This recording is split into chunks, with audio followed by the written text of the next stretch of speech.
कर्म से ही दुख मिलता है, कर्म से ही सुख मिलता है। कर्म में इतना बल होता है कि बिगड़ती हुई स्थिति को सुधार सकता है। ये सुख दुख भय जरा व्याधि पीड़ा सब कर्म से ही प्राप्त होती हैं। व्यक्ति कर्म नहीं करेगा, देवताओं के भरोसे पड़े रहेगा, वो महाआलसी है। पिताजी, हम सब लोगों को अपना कर्म करना चाहिए, देवताओं के भरोसे नहीं पड़े रहना चाहिए। अब मान लीजिए आपके 56 भोग से इंद्र तो राजी हो गया, लेकिन सूर्य नाराज हो गए तो? ठाकुर जी कह रहे हैं अगर सूर्य नाराज हो गए तो क्या होगा?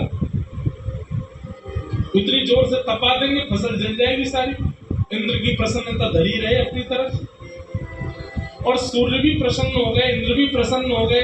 वरुण नाराज हो गए तो, वायु नाराज हो गए तो, चंद्र नाराज हो गए तो 33 कोटि देवता हैं पिताजी, किस किस को मनाएंगे आप?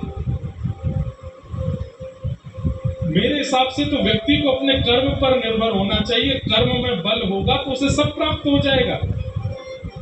और रही बात देवाराधन की, तो देवाराधन एक का करो और ऐसे का करो जिससे सबका आराधन हो जाए। ब्रजवासी बोले लाला हमारे ब्रज में एक ऐसा कौन है जाकी आराधना से सबकी आराधना है जाए? ठाकुर जी बोले हमारे ब्रजमंडल में साक्षात नारायण गिरिराज रूप में विराजमान है, इनकी पूजा करो, गिरिराज जी को वंदन करो।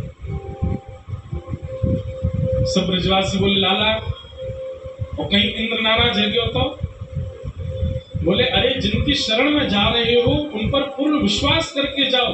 इंद्र देवता है, भगवान नहीं है इंद्र, और देवता भगवान के कार्यों को संपन्न करते हैं।